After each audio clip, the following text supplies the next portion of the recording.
একদিন বিশ্বনবী বললেন, যদিও আমি নবী, আমার উপর যদি কোনো হক থাকে বলো, আমি দিয়ে দেব। কোন সাহাবী দাঁড়ায় না, এক সাহাবী দাঁড়িয়ে বলল, নবী, যুদ্ধের ময়দানে চাবুক চালানোর সময়, লাঠি চালানোর সময় এক কাফেরকে মারতে যেয়ে আপনার লাঠির বাড়ি আমার পিঠের মধ্যে পড়েছে।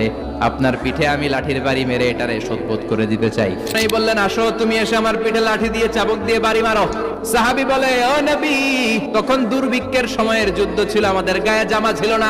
আপনি যদি যথা নিয়মে কেসাসটা আদায় করতে চান, আপনার জামাটা খুলেন, খালি পিঠের মধ্যে বাড়িটা মার। এবার ওমরে ফারুককে ধরে কে এদিকে আয়, তোরে দেখাইতেছে। বিশ্বনবী বললেন, ওমর থামো, মারতে দাও। বিশ্বনবী উনার জুব্বাটা উপরের দিকে উঠালেন।